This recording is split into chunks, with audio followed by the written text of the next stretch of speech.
¿Empezado? ¿Empezamos? Te estábamos esperando. ¿Ya? Ok, buenos días. Bienvenidos a este panel en el que vamos a analizar la integración regional como algo que de lo que ya estamos hablando. Estamos empezando a hablar pese a décadas en las que la integración latinoamericana ha sido un juego de arrancar y detenerse y en una región que precisamente no se ha caracterizado, a diferencia de la sociedad asiática o la europea, por entender el comercio exterior como una forma de desarrollo y como con la excepción quizá de México en las últimas décadas, pues estamos por fin hablando de integración regional y de ver cómo podemos integrar cadenas de valor, cómo podemos integrar nuestros sistemas financieros en una fase yo creo que todavía un poco preliminar, todavía no vemos, pero yo creo que va a ir creciendo, ¿no? En un contexto global, recordemos, de proteccionismo y con el gran líder de la globalización echándose para atrás y poniendo aranceles al acero y al aluminio. Es una situación compleja, creo que vamos a tocar todos estos temas en este panel. Están con nosotros el secretario de Economía de México y responsable pues, de negociaciones comerciales como la del TLC, que no sé si saben ustedes está sucediendo en este último año, Ildefonso Guajardo. Marcos Troyo. Marcos es Managing Partner, bueno, es el líder del BRAC, del BRIC Lab en la Universidad de Columbia, sí, Nueva York. Ha fundado varias iniciativas, por ejemplo, es fundador de Intelligent Tech and Trade Initiative y es director del Center for Business Diplomacy, ¿no? Sí, entonces, y hincha de Corinthians. Exacto. Que es un dato importante. Hincha de Corinto, eso es muy importante, estamos en Brasil. Es muy importante la identidad futbolística aquí. Muy importante. Hay que ver si eso es un freno al comercio. Nicola Calicchio es Managing Partner para América Latina de McKinsey.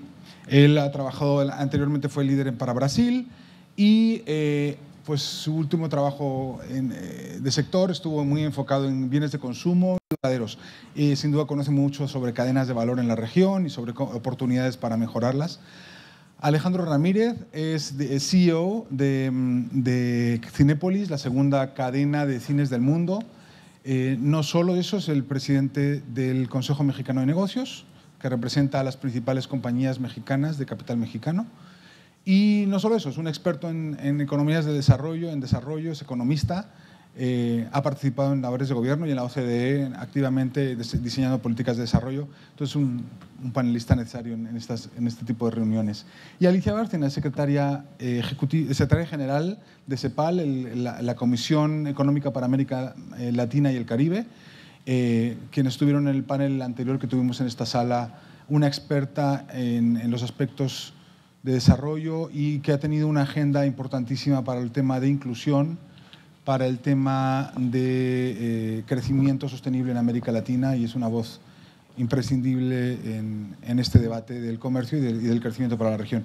Yo querría empezar pues, precisamente con Alicia, pues que nos cuente un poquito cómo esta región que se ha resistido a esta cosa del comercio y que el comercio era sinónimo de rendición del mercado interno y ¿Cómo está evolucionando hacia un modelo diferente?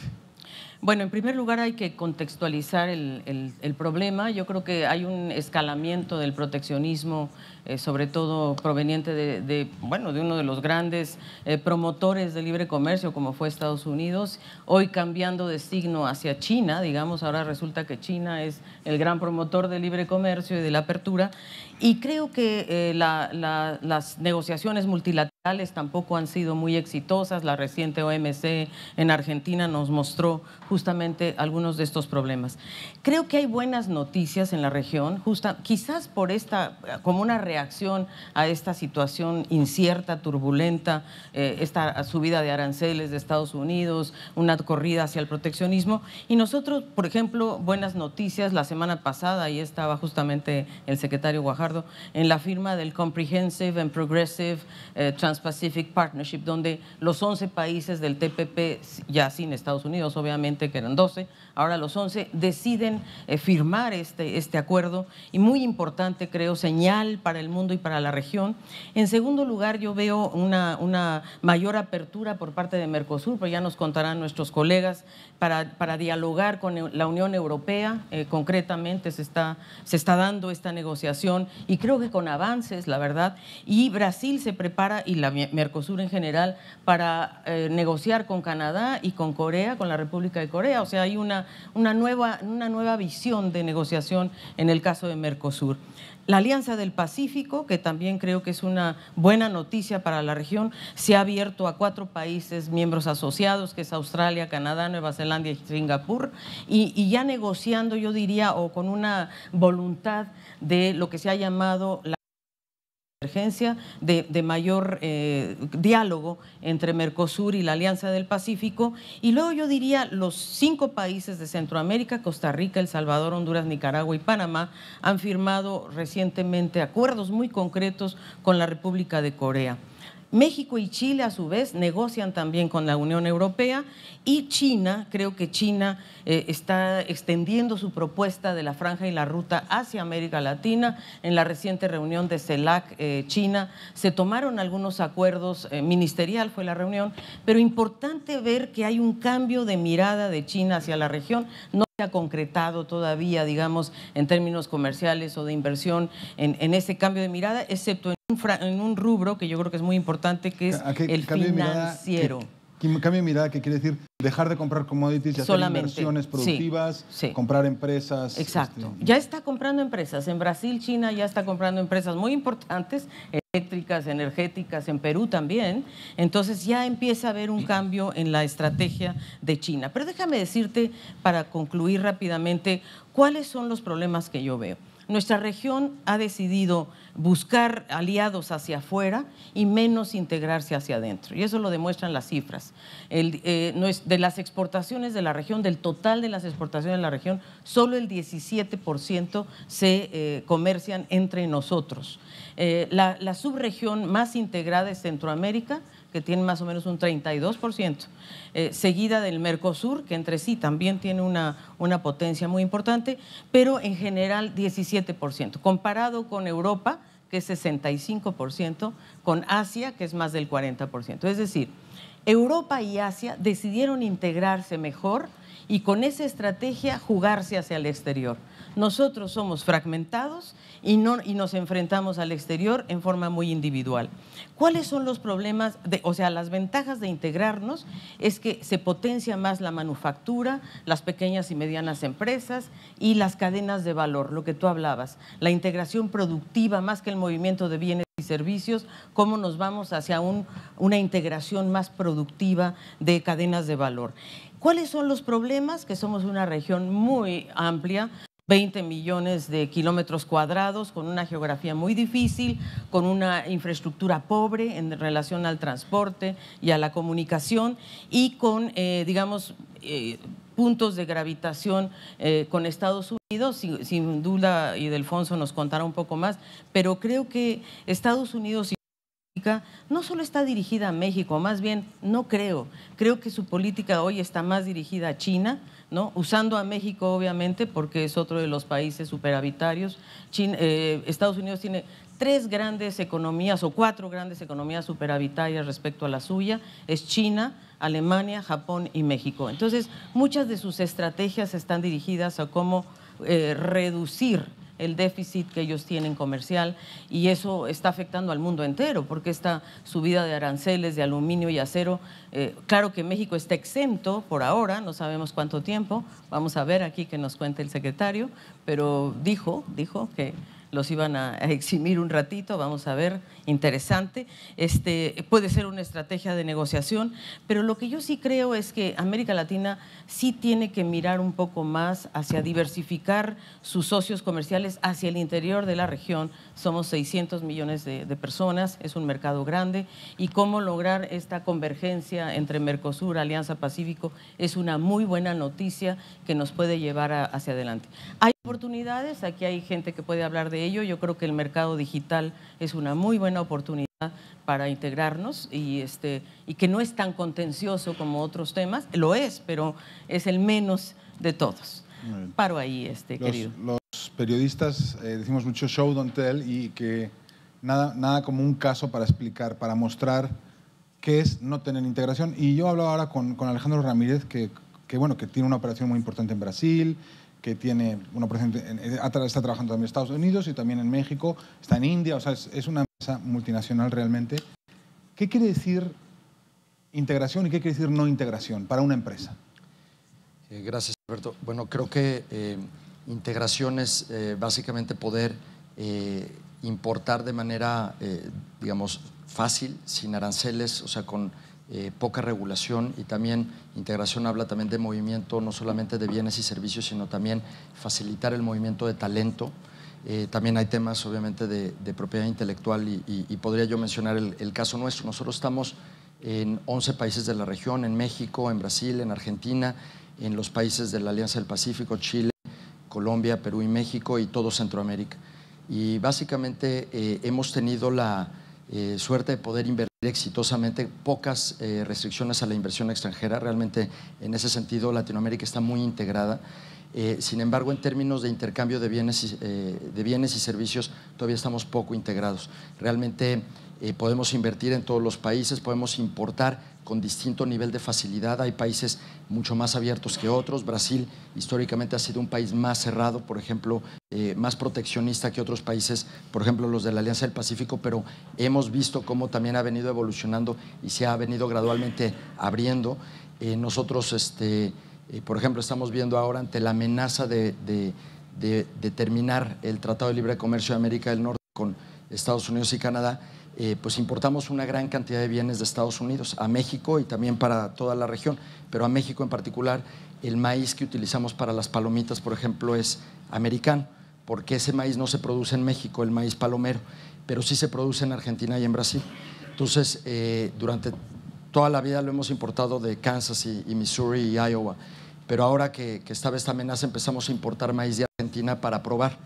Pues resulta que, a pesar de que no hay arancel para el maíz de ningún país en México, el maíz argentino nos sale a un 15% más caro, obviamente por la logística y la distancia, y un lead time de 35 días más que importarlo de Estados Unidos. No hemos hecho todavía el experimento con Brasil, pero, por ejemplo, sería un producto que podríamos sustituir en un momento dado si llegáramos a cancelar el TLC y si hubiera algún tipo de guerra comercial, que esperemos que no lleguemos a eso, y ahorita el secretario nos dirá cómo van las negociaciones.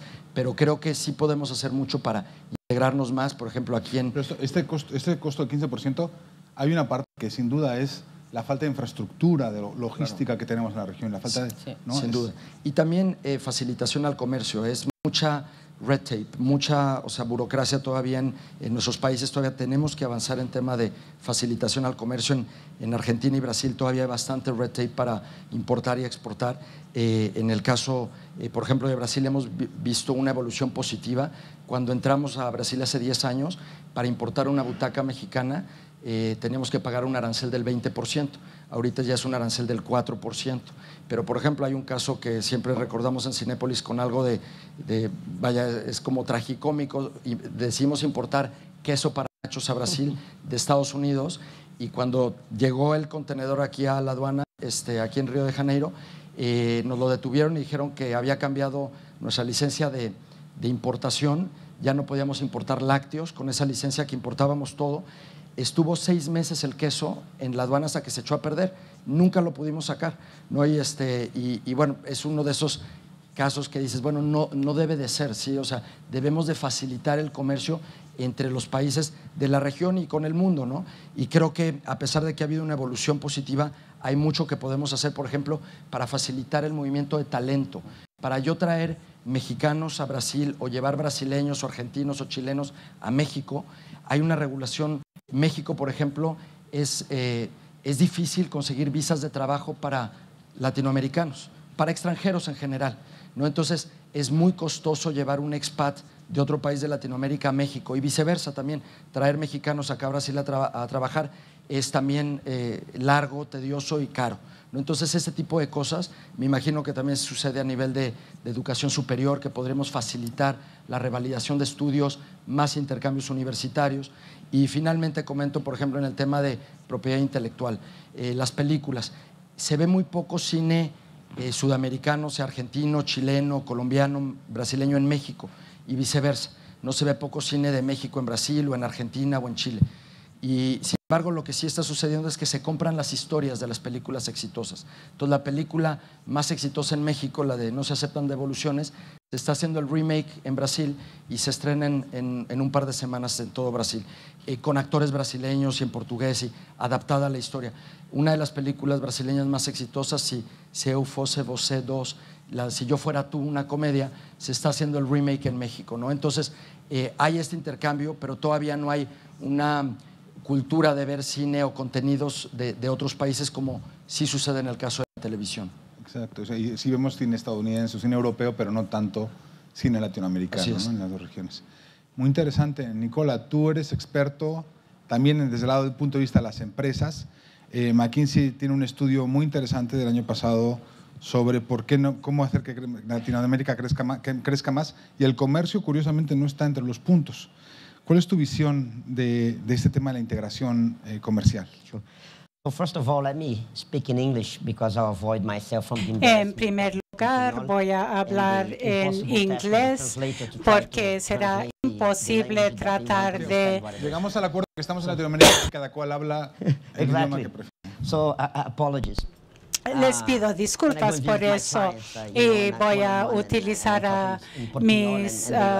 bueno, hablo con mis clientes en portuñol, pero delante de este público tan distinguido me sentiría un poco con vergüenza.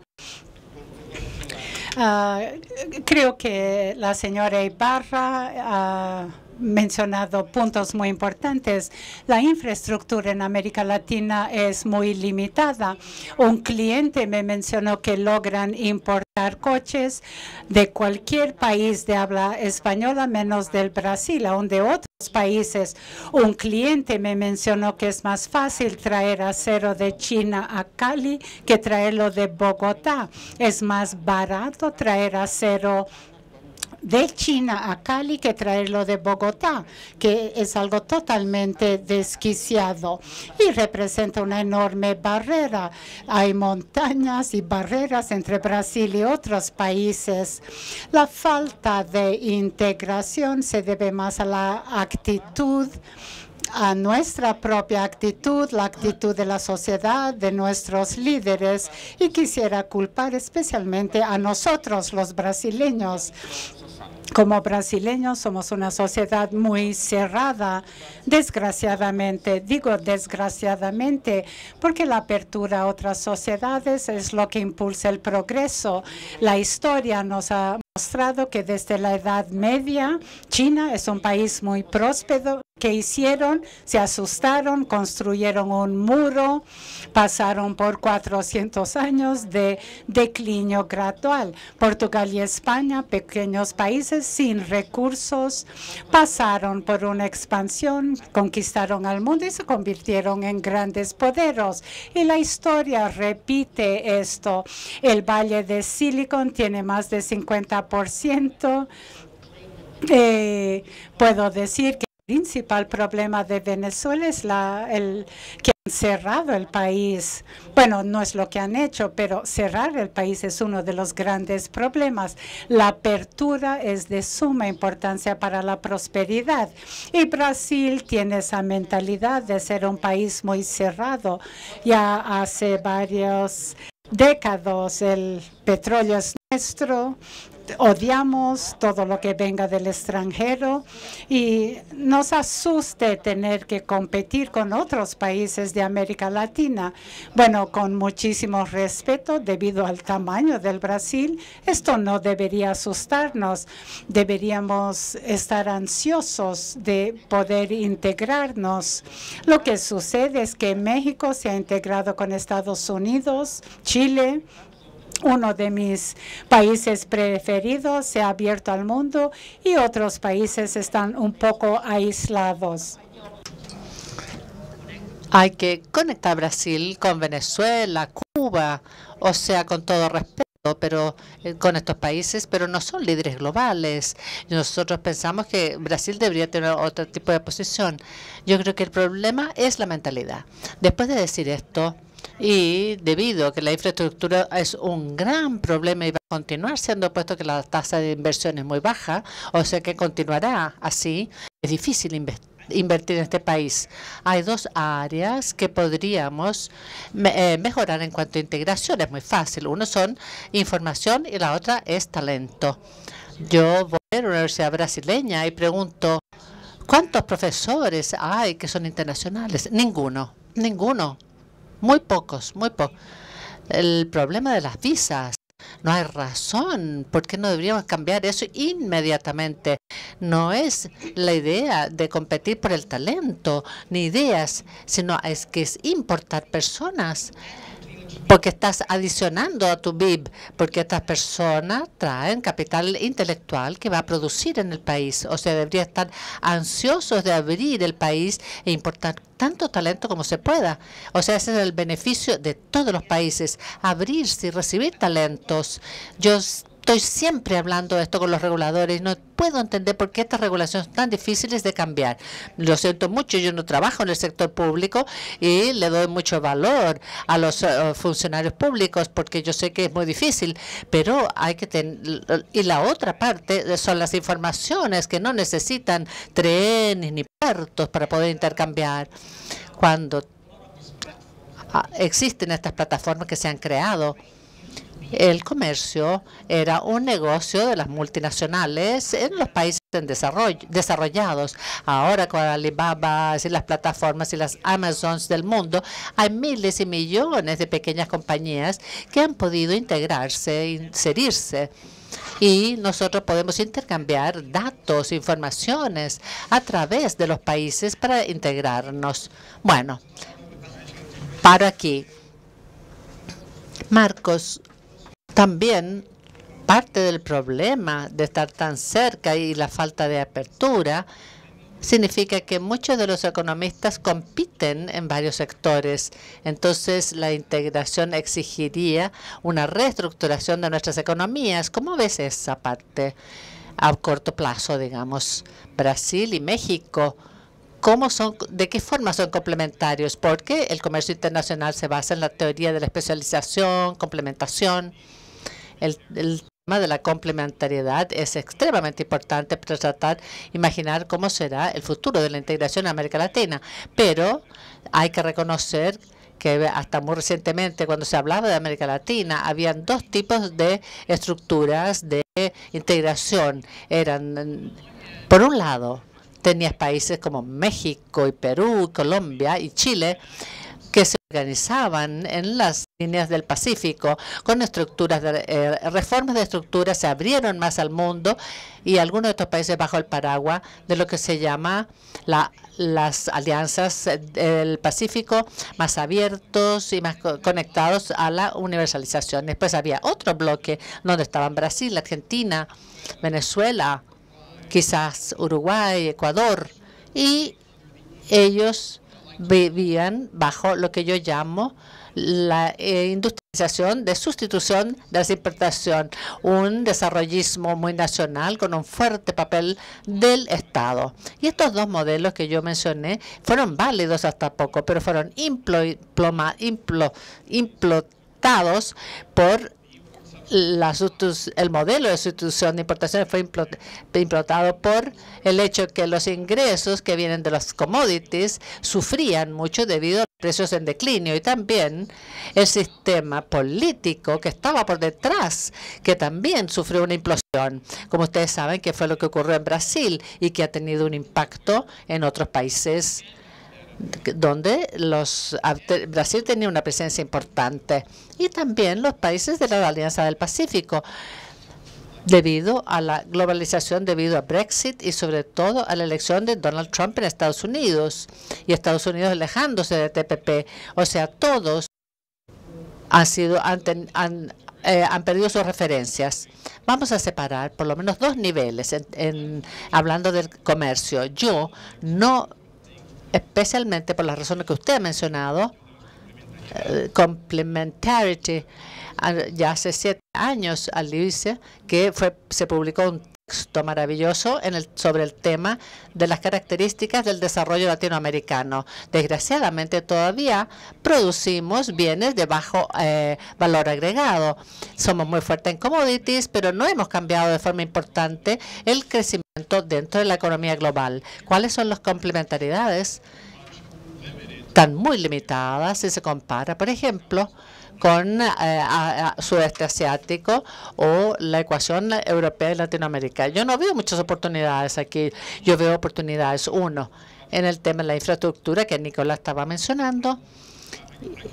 Y voy mucho a China. La última vez que fui, tuve la oportunidad de hablar con personas que trabajan en el Banco de Desarrollo Chino y le preguntaban, ¿por qué ustedes no invierten en el ferrocarril? China que junta China con el Pacífico, y eso tiene sentido para ustedes sobre todo. Yo dije, me encantaría, pero para hacer un proyecto de esos necesitas la cooperación de por lo menos 3 o 4 países, porque dependiendo del modelo va a pasar por Brasil, Bolivia, o por Chile, o por Colombia, y estos gobiernos no han discutido este tipo de cosas, tener una coordinación para enfrentar una oportunidad tan importante. Y el tercer nivel en el cual tenemos una oportunidad es el tema de las normas. En la semana pasada tuvimos la aprobación de la TPP. No se trata tanto de negocios ni inversiones, sino que jugar de acuerdo con las mismas reglas en cuanto a las adquisiciones públicas, legislación laboral. Yo creo que en un momento u otro el tema de la propiedad, de los derechos de propiedad intelectual, y si se puede coordinar todas estas reglas que cada país latinoamericano va a adoptar para el futuro, eso sería una noticia importante cuando venga la reglobalización o cuando el presidente Trump se vaya. Sí, eso todo muy racional, como se dijo en el panel anterior. I want to thank. Como ustedes imaginar, su agenda es realmente complicada. Está él al frente de la negociación con Estados Unidos comercial. Paralelamente, México está negociando con Europa, está negociando el TPP, está negociando. El TPP ya se acabó. Bueno, el TPP ya se acabó, exactamente, pero se acabó la semana pasada. No, se acabó. Ahora se llama CPTPP. Ah, bueno, eso sí. TPP-11 me refiero. Entonces, gracias, secretario. Y como parte de todas esas negociaciones, y aparte, usted es el gran impulsor de esa nueva entidad, que parte también de la inclusión de la Alianza del Pacífico a algo mayor, y ya desde el Foro Económico Mundial del año pasado en Buenos Aires, allí hubo varias reuniones con los gobiernos de Mercosur para explorar la posibilidad de que los países del Mercosur se incorporaran a la Alianza del Pacífico y, por tanto, en un futuro eventual, pues también entraran a este TPP revisado.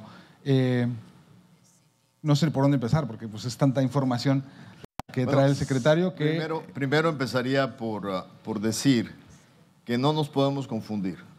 El hecho de que tengamos una circunstancia en Washington con una visión diferente no quiere decir que el mundo tenga una nueva ola de proteccionismo.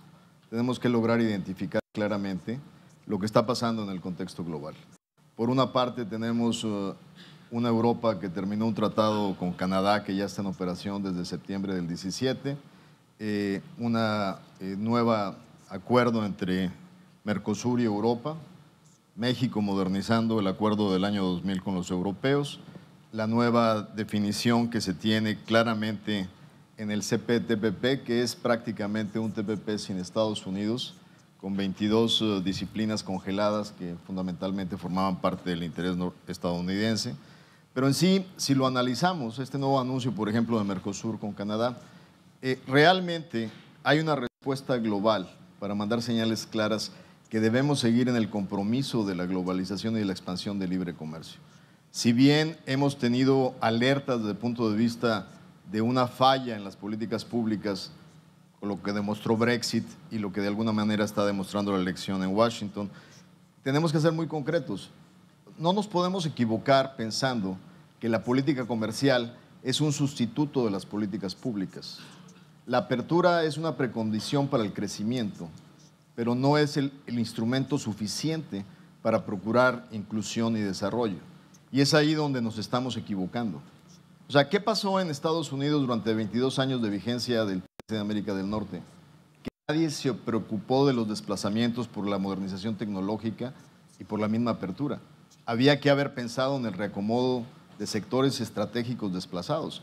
Por eso la democracia nos está dando sorpresas, porque no estamos soportando con políticas públicas adecuadas la inclusión y el equilibrio. Entonces, primero tendríamos que ponernos a reflexionar en cada una de las latitudes, sean economías en desarrollo o economías desarrolladas, cuáles son las políticas públicas complementarias a la apertura.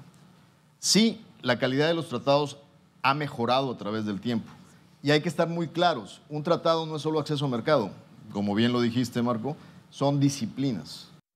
Cuando México relanza la ampliación de preferencias comerciales con Brasil y con Argentina en esta nueva dinámica, una de las solicitudes de México es que, aunque no fuera un tratado de libre comercio, le incluyéramos disciplinas. Y esa parte de la negociación va muy avanzada tanto con Brasil como con Argentina, porque fundamentalmente el mayor valor de un tratado está en las disciplinas, está en la certidumbre en la creación de oportunidades para inversión y para desarrollo. Entonces, dentro de este contexto, creo que, hablando del nuevo reto que se vive en Washington, ya quedó claro que el reto no es para México o Canadá, el reto es para el mundo, después de las definiciones en las tarifas de aceros y aluminios. Claramente esto no es exclusivamente orientado a China. Veamos la reunión del sábado entre Cecilia Malmström y el embajador Lighthizer. O sea, hay una clara definición de un nuevo concepto de punto de vista de comercio justo que emana desde Washington. A eso, cada quien le vamos a tener que dar respuesta en la coyuntura que estamos viviendo, pero definitivamente en el largo plazo no nos podemos equivocar. Tenemos que seguirle apostando a la integración, a la apertura y al desarrollo de estos esquemas. En la OMC, en los últimos 22 años, hemos pasado de 50 tratados de libre comercio, acuerdos de libre comercio registrados, a 350. Si bien Alicia tiene razón, que la reunión de la Organización Mundial de Comercio en Buenos Aires no tuvo los resultados que nos hubiera gustado, pero también hay que estar conscientes, los problemas de la Organización Mundial del Comercio no empezaron con el nuevo gobierno en Washington. No. Estructuralmente ya venía muy complicado la construcción de consensos, con un grupo de países secuestrando todos los temas a partir de la ronda de Doha e impidiendo el desarrollo a los nuevos retos en materia de economía digital, de pymes, de nuevos proyectos en tecnologías de la información. Entonces tenemos una organización que empieza a tener un problema de gobernanza real, independientemente de lo que pasó en Washington. Entonces sí tenemos una serie de definiciones hacia adelante y en la región particularmente, y aquí sin duda tomo el riesgo personal de lo que voy a decir, que no es necesariamente un acuerdo emanado de alianza, pero después de haber firmado el nuevo CPTPP en Santiago, que nos tomó un año redefinir el proyecto, México planteó 4 premisas para seguir adelante en el TPP-11. Frente a esa concreción, Alianza Pacífico tiene que tomar un nuevo reto, porque si lo analizamos, los 4 miembros que se están integrando en la Asociación de Estados Asociados, esos 4 son de TPP, de CPTPP. Por lo tanto, para que Alianza Pacífico tenga una nueva vertiente frente a CPTPP, tenemos que pensar en la integración latinoamericana. Tenemos que ir más allá de lo que hasta ahora hemos dialogado con Mercosur, que es facilitación, que es todo el tema de cooperación, y tenemos que dar un paso más allá. Pensemos ahora sí, frente a los retos que se están teniendo frente a Washington, pensar en una integración latinoamericana real, abriendo la posibilidad de que Alianza Pacífico sea una plataforma de integración que nos lleve realmente a dar un valor agregado vis a vis lo que acabamos de hacer en CPTPP. Con un cambio que tenemos histórico de que Argentina y Brasil muestran interés en claro, esta posibilidad. Eso es lo que tenemos que capitalizar en este momento. O sea, ahora, justo frente a lo que estamos enfrentando, lo que nos debe de llevar es a buscar una mayor integración. El tema de la complementariedad entre países de la... Yo te diría que nuestro principal problema es que los costos de transacción en materia de comercio en nuestra región son terriblemente altos, como ya se describió frente a otras regiones del mundo. tenemos que desarrollar los temas de conectividad, tenemos que liberalizar los servicios en materia marítima, de cabotaje, aérea, infraestructura portuaria, pero fundamentalmente también tenemos que estar conscientes de que sí existen complementariedades. México hoy es agroalimentariamente dependiente de Estados Unidos. Estas alternativas como las que presentó Alejandro son opciones donde claramente nuestro sector agroindustrial ha sido tremendamente celoso de la competitividad de Brasil y de Argentina. Pero por otra parte, no se nos olvida todavía que casi sin aviso se nos canceló el AC-55, donde pasamos de un libre comercio automotriz a cuotas en el sector automotriz. Entonces, México está en la mesa, viendo a una verdadera integración y complementariedad, pensando en que nuestras fortalezas manufactureras se vean complementadas con las fortalezas agroalimentarias de Brasil y Argentina. Muy bien. Yo quisiera agregar algo rápidamente a lo que ha dicho el secretario y todos. Nosotros calculamos cuánto cuesta la falta de facilitación de comercio medida a partir de infraestructura precaria, de aduanas, ¿verdad? Y de regulaciones difíciles y sobre todo también de la subfacturación y la sobrefacturación en las fronteras. Y más o menos equivale a un 20% de, como si fueran 20% de aranceles. El promedio de aranceles en la región es de 2.5, ya no es tan alto, es decir, la región ha ido bajando el tema de los aranceles. Yo creo que la integración hoy pasa definitivamente por transporte, aduanas, infraestructura. Pero yo también quiero agregar que nosotros nos estamos moviendo ya de bienes a bits, ¿no? O sea, ya el comercio cada día va a ser menos material, hay una desmaterialización que viene. Y creo que es muy importante abrir espacios para justamente movimiento de talento, y yo creo que el mercado digital es una opción muy importante. Yo sigo pensando que para América Latina es muy viable tener un mercado único digital, pero solamente quiero agregar algo que me parece que debemos comprender también, y es que la globalización llevó a la transnacionalización de la producción y hubo empresas muy exitosas en ese campo, sobre todo extractivas, ¿no? De petróleo, de energía en general. Hoy la globalización, o la que viene o la que está sucediendo, está basada más bien en transnacionales de diferente tipo. Estamos hablando de transnacionales de índole digital. Entonces, y que está cambiando el modelo de negocios total en la región. Y yo creo que eso sí hay que entenderlo bien, porque transnacionalización también implicaba antes la desnacionalización de la producción y poderse meter en cadenas, incorporarse en cadenas de valor. China ha optado por un modelo de sustitución de importaciones. China está hoy sustituyendo importaciones de bienes intermedios. Y nosotros, absolutamente, muchos países optaron por la sustitución de importaciones, erróneamente porque lo hicieron con un esquema de proteccionismo. China no lo está haciendo necesariamente así, es una especie de sustitución de importaciones en economías abiertas. Finalmente, y quiero decir que esa nueva modalidad de negocios de las empresas transnacionales, nosotros tenemos que entender qué es lo que está pasando para ver cómo internalizamos, porque las transnacionales digitales están abriendo nuevas oportunidades para las pequeñas y medianas empresas de nuestra región también, a partir del mercado digital, de la nube, de una serie de ventajas que nos pueden ofrecer. Entonces, yo creo que, como bien decía el secretario y otros, que debemos irnos a disciplinas. O sea, yo creo que hemos hablado tanto en general que ahora deberíamos irnos a ciertas disciplinas. Por ejemplo, agricultura. Yo ahí sí creo definitivamente. América del Sur exporta el 80% de las exportaciones de América Latina provienen de América del Sur. América del Sur es una región superavitaria en materia de producción de alimentos. El problema es que la producción de los alimentos es básicos, sin valor agregado. Esa es la verdad.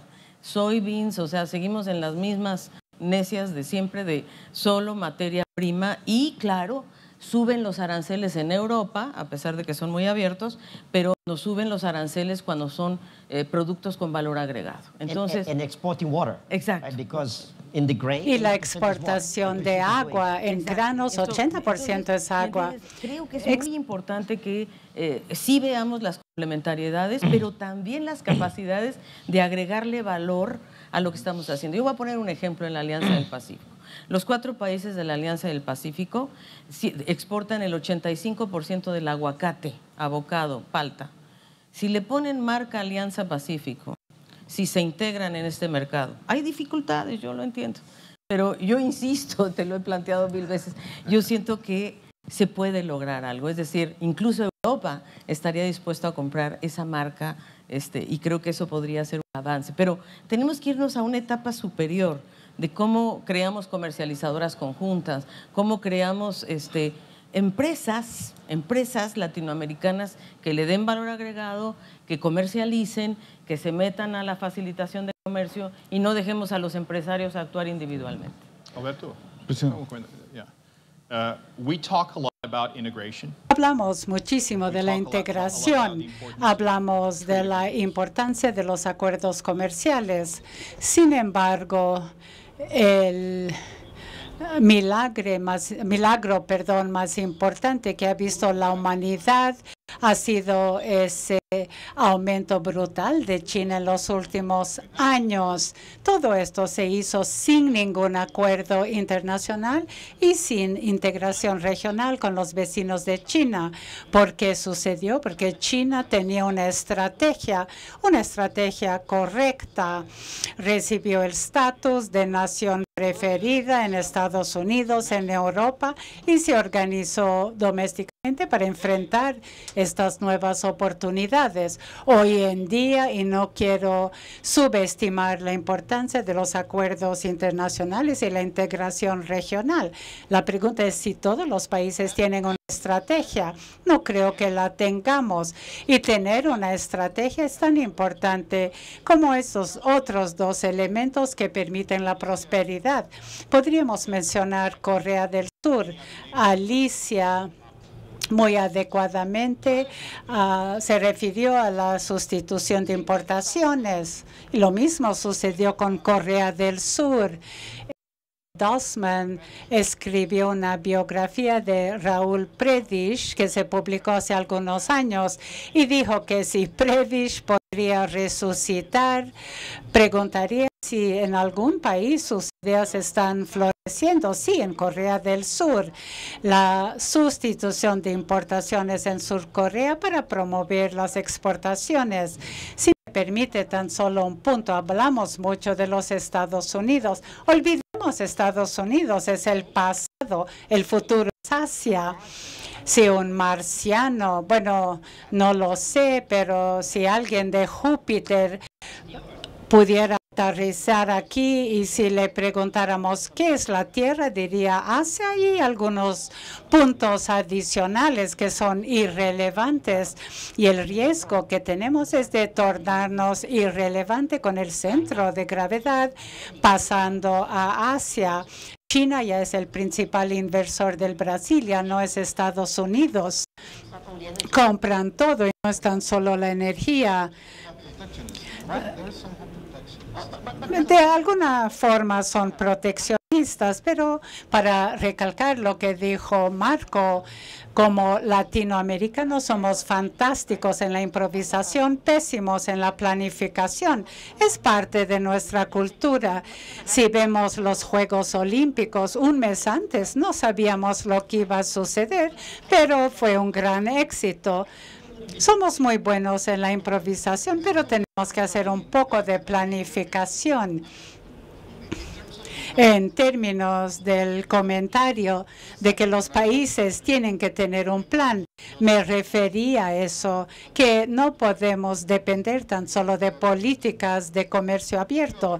Tenemos que tener políticas comerciales. Un ejemplo para el caso de México. Cuando nos integramos en el mercado norteamericano, las cifras fueron sorprendentes. Inversiones directas, 95 millones. Hoy, 33,000 millones, un aumento de 10 veces. Exportaciones, un múltiple de 1 a 8. Lo importante es que cuando creamos NAFTA hace 22 años, no liberalizamos el mercado de energía, no reestructuramos el mercado financiero y no hicimos nada sobre monopolios en el mercado para poder acceder a insumos competitivos.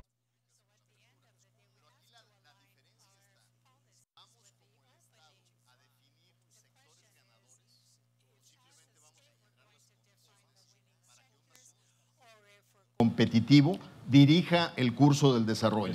Tampoco nos podemos equivocar, porque la nueva política industrial en el marco de una economía abierta no es que el Estado seleccione los ganadores, es que el mercado defina las ventajas competitivas en un marco abierto de competencia y donde todos los sectores sean eficientes. Necesitamos preguntas del público porque estamos a 10 minutos de terminar. Una ahí.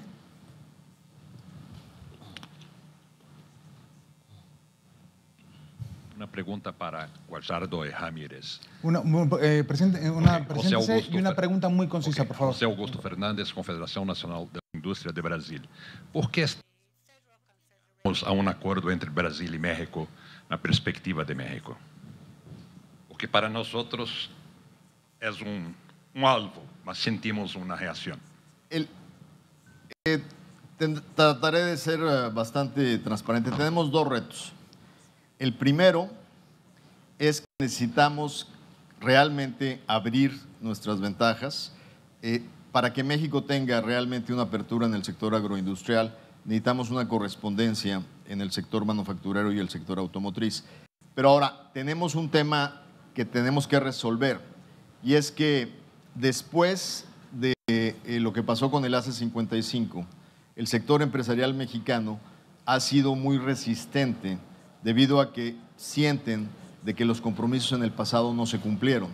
Nuestro argumento es que precisamente por eso estamos recomendando disciplinas dentro del acuerdo para que entonces hacia el futuro cualquier paso atrás tenga consecuencias desde el punto de vista de penalidades en un contexto de disciplinas. Entonces creo que sí existen las condiciones.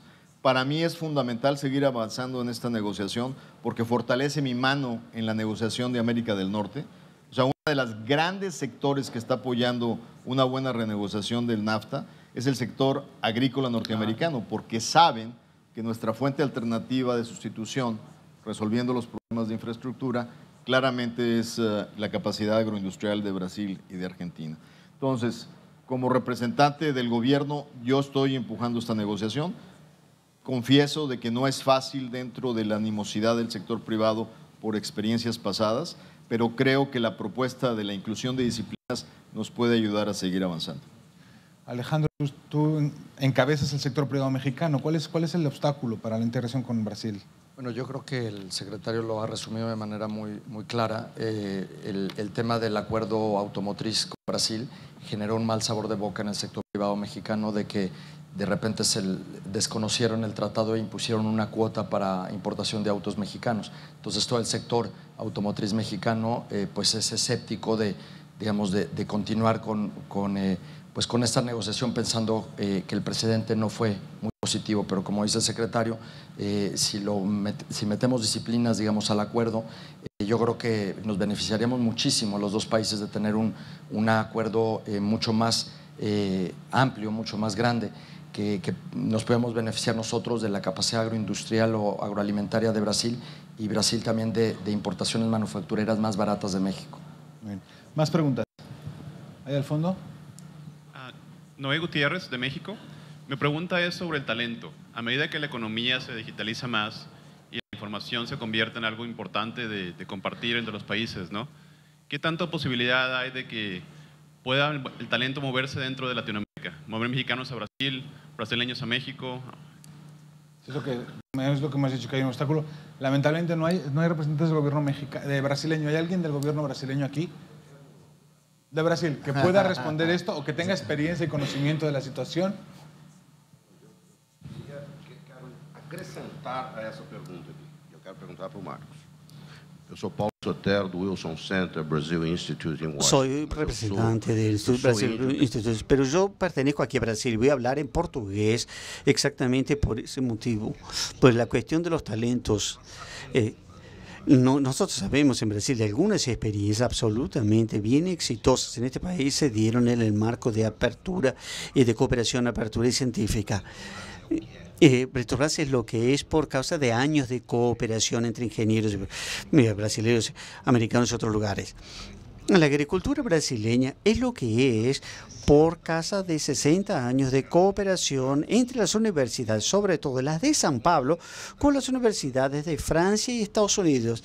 Así se hizo la agricultura más productiva del mundo en la tranquera de la estancia o la portera de la hacienda. Así se hizo la tercera mayor empresa de producción de aviones del mundo, que es un acuerdo entre la Fuerza Aérea Brasileña y el MIT, que resultó en la mejor escuela de ingeniería de Latinoamérica, que es el ITA, que resultó de Embraer, que después privatizada pasó a ser lo que es hoy. Entonces quiero saber por qué nosotros tenemos esa dificultad en Brasil de recordarnos nuestra propia historia, porque hicimos las cosas bien para producir talentos que sí, la universidad brasileña es cerrada precisamente. Y como es cerrada, nuestros talentos se van entonces a las universidades del resto del mundo. Entonces yo creo que usted me hablase un poquito sobre eso. Yo tengo una definición un tanto peculiar del talento, pero trato de acercarlo a la etimología de la palabra. El talento, las ventajas comparativas de las exportaciones de agricultura. Para una empresa significa hacer más de lo que hace bien. Para un individuo, esa vocación, esa voz interna. Esa es la definición tradicional del talento.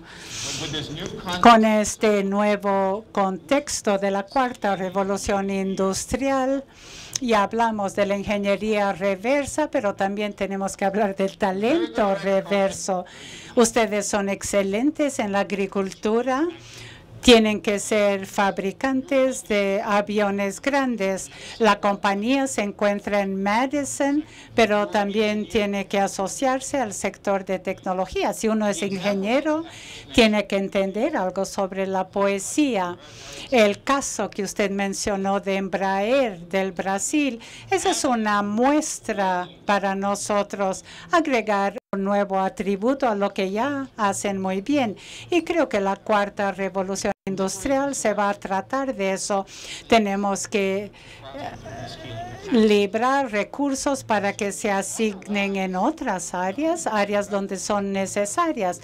Por el contrario, Brasil y otros países de América del Sur llegarán a una situación en que a la edad de 25 años, estas personas con talentos increíbles del siglo XXI, bueno, en otros países se vive hasta los 75 años y la pregunta será, ¿qué hacer entre los 25 y 75 años? Vamos a ser inútiles en esta economía con uso intensa de talentos y vamos a ser más útiles en otros campos que no son deseables. Si me permite, esas son excepciones que comprueban la regla. Si vemos la historia del Brasil, la sociedad solicitó la libertad política debido a los dictadores y la liberalización. Esos son los grandes pedidos en los últimos 30 años. Y en esos 30 años la sociedad civil dejó de lado totalmente la educación, que en el Brasil es una tragedia. Y el sistema educativo en toda América Latina y el sistema educativo del Brasil fue secuestrado por los ideólogos que utilizaron las universidades para instilar una actitud socialista en los alumnos y en los profesores. Eso es lo que sucedió durante 35 años. La sociedad civil y los líderes no recordaron eso y no lo vieron. A principios de los años 2000 tuvimos el primer movimiento social en el Brasil, todos por la educación. Empezamos a pensar sobre eso y hoy la sociedad descubre que es un gran problema, pero va a demorar décadas resolver eso. La educación ha sido secuestrada. Porque Alejandro nos ha contado claramente antes que no es fácil mover una persona de Brasil a México y de México a Brasil. El único acuerdo regional que incluye el movimiento libre de personas es la CAN. la Comunidad Andina de Naciones. Es el único lugar donde se pueden mover libremente, y Mercosur, que ha avanzado muchísimo en el movimiento de personas. Yo creo que a la larga tenemos que abrir el movimiento de personas, sobre todo de nivel, digamos, universitario, etcétera. Creo que eso deberíamos abrirlo definitivamente, y eso pasa por políticas migratorias. Pero yo quería referirme al tema educativo. Nosotros en América Latina tenemos 165 millones de jóvenes entre 16 y 29 años, y tenemos un espacio en este momento para invertir, pero no en cualquier tipo de educación. A mí lo que yo quiero citar a Prebisch. Prebisch decía capacidad para absorber el progreso técnico. Punto. Es decir, y el progreso técnico hoy está a 1000 y nuestra educación va a 5, digamos, no estamos a la altura.